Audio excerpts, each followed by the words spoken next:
Tu as un chiffre dans la tête, un chiffre précis, un montant que tu considères comme suffisant, assez pour te sentir en sécurité, assez pour dormir tranquille, assez pour ne pas avoir à prendre de risques.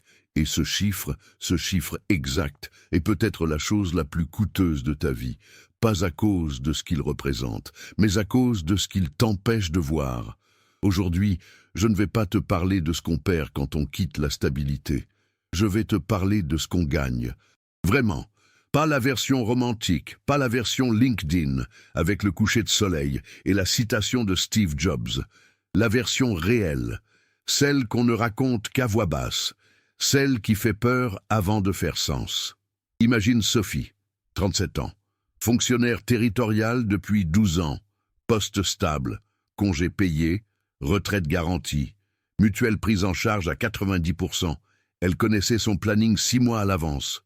Elle savait exactement combien elle allait gagner le 1er janvier de l'année. Suivante, à l'euro près. Sophie était protégée. Sophie était aussi en train de mourir lentement d'un ennui qu'elle n'osait pas nommer. Chaque dimanche soir, quelque chose se contractait dans sa poitrine. Pas une dépression, pas une maladie, quelque chose de plus subtil, une conscience sourde que ses journées ne lui appartenaient pas vraiment, que ses compétences, sa créativité, son énergie étaient utilisées au 10e de leur potentiel, que ses idées avaient été présentées en réunion, poliment, ignorées, et remplacées par les décisions de quelqu'un qui gagnait 3 fois son salaire sans produire 3 fois sa valeur. Elle avait un projet. Depuis 4 ans, une agence de communication visuelle pour les associations culturelles. Elle avait les compétences, elle avait les contacts, elle avait même le plan business, écrit, recrit, rangé dans un tiroir, et elle avait la stabilité. La stabilité était sa raison de ne pas commencer, sa protection légitime, son alibi parfait. Voilà la première chose que personne ne te dit sur la stabilité. La stabilité n'est pas un point neutre, c'est une position active.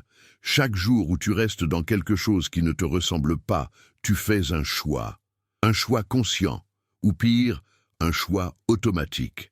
Tu choisis l'argent certain contre l'argent possible. Tu choisis le confort connu contre l'inconfort créateur. Et ce choix a des conséquences réelles. Il ne se voit pas dans ton compte bancaire. Il se voit dans ton niveau d'énergie le matin, dans la façon dont tu rentres le soir, dans cette légère irritabilité chronique que ta famille absorbe sans comprendre pourquoi elle est là, dans ton regard quand quelqu'un te parle d'un projet qui l'emballe, et que tu hoches la tête en disant « c'est bien mais c'est risqué », la stabilité coûte. Elle coûte en vitalité, elle coûte en possibilités non explorées, et avec le temps, elle coûte en identité, parce que quand tu fais le même travail, dans le même cadre, avec les mêmes contraintes pendant assez longtemps, tu commences à croire que c'est toi, que c'est ce que tu es, que tes limites professionnelles sont tes limites personnelles. Et c'est là que la stabilité devient vraiment dangereuse. Alors qu'est-ce qu'on gagne vraiment quand on quitte ça? Pas ce que tu crois. Pas immédiatement. La première chose qu'on gagne, c'est le contact brutal avec la réalité de sa propre valeur. Quand tu es salarié, quelqu'un d'autre fixe ton prix. Quelqu'un d'autre décide combien tu vaux. Et tu l'acceptes. Parce que c'est le système, parce que tout le monde le fait, parce que sinon tu ne sais pas trop comment ça marche autrement. Mais cette délégation du prix a un effet pervers profond. Elle t'empêche de développer ton propre sens de ta valeur. Quand tu quittes la stabilité et que tu dois, pour la première fois, annoncer un tarif à quelqu'un, le regarder dans les yeux et dire « mon service vaut X euros », tu rencontres instantanément tout ce que tu crois de toi-même. Est-ce que tu peux dire ce chiffre sans t'excuser? Est-ce que tu peux le répéter s'il est contesté? Est-ce que tu crois dans ta chair que ce que tu offres mérite ce prix? Ces questions ne se posent jamais quand on est employé.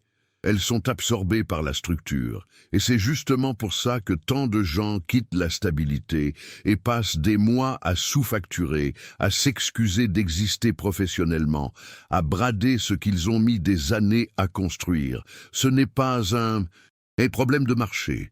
C'est un problème de croyance, et la confrontation avec cette croyance, douloureuse, révélatrice, parfois humiliante, est le premier cadeau réel que la liberté t'offre. La deuxième chose qu'on gagne, c'est la responsabilité totale. Et je sais ce que tu penses en lisant ça. Tu penses que c'est un euphémisme pour « tout le stress est pour toi ». Et c'est vrai, en partie. Mais laisse-moi te dire ce que la responsabilité totale fait à quelqu'un qui l'assume vraiment. Elle transforme le rapport à l'argent. Quand l'argent n'arrive plus automatiquement, quand chaque euro entrant est le résultat direct d'une valeur que tu as créée, quelque chose change dans ta relation avec cet argent. Il ne ressemble plus à un salaire, il ressemble à une preuve. La preuve que quelqu'un, quelque part, a jugé que ce que tu fais a de la valeur. Pas ton patron, pas un système de grille et d'ancienneté. Une personne réelle, avec ses propres problèmes, qui a ouvert son portefeuille et décidé que tu méritais sa confiance. Ce changement de perception est radical. L'argent que tu gagnais comme employé était réel, mais il était abstrait. Il arrivait indépendamment de la qualité précise de ce que tu faisais ce mois-là. L'argent que tu gagnes en étant responsable de ta propre valeur est concret d'une façon différente. Il porte une signification. Et cette signification change la façon dont tu dépenses, la façon dont tu épargnes, la façon dont tu investis, parce que tu sais exactement ce que ça t'a coûté de le produire. La troisième chose qu'on gagne, et c'est celle qu'on n'attendait pas, c'est une forme de clarté psychologique qui ne s'achète nulle part ailleurs. Quand toute la structure externe disparaît, le titre, l'entreprise, la légitimité institutionnelle, il reste quelque chose. Ou il ne reste rien. Et c'est là que les gens découvrent qui ils sont vraiment. Certains découvrent qu'ils sont plus capables qu'ils ne le pensaient, qu'ils avaient internalisé les limites de leur poste comme des limites personnelles, et que sans ces frontières artificielles, ils pensent plus grand, se déplacent plus vite, résolvent des problèmes avec une agilité qu'ils ne se connaissaient pas. D'autres découvrent le contraire, que la sécurité les rassurait sur eux-mêmes, que sans elle, quelque chose d'anxieux, de fragile, de pas encore construit, remonte à la surface. Et ça aussi, c'est un cadeau, même si ce n'est pas le cadeau qu'on voulait, parce qu'on ne peut pas soigner ce qu'on ne voit pas. Sophie, dans les premiers mois, a découvert qu'elle n'avait aucune idée de comment vendre. Elle savait créer. Elle ne savait pas demander. Elle avait passé 12 ans à recevoir un salaire sans jamais avoir à convaincre personne de sa valeur, et cette compétence, la compétence de se défendre, de se présenter, de demander ce qu'elle mérite, elle ne l'avait jamais développée. Elle a dû l'apprendre, en situation, sous pression, avec des refus, avec des silences après une proposition envoyée, avec la tentation constante de baisser ses tarifs pour être choisie. Elle n'a pas toujours tenu. Mais chaque fois qu'elle a tenu, quelque chose s'est consolidé en elle. Il y a un mécanisme que personne n'explique clairement. Quand on est dans la stabilité depuis longtemps, le cerveau construit une équation inconsciente. Sécurité, chaque valeur. L'idée que l'argent régulier prouve que tu as de la valeur. Que le fait d'être employé, choisi, intégré dans une structure te valide. Et quand tu quittes ça, cette équation se rompt, et le cerveau entre en crise.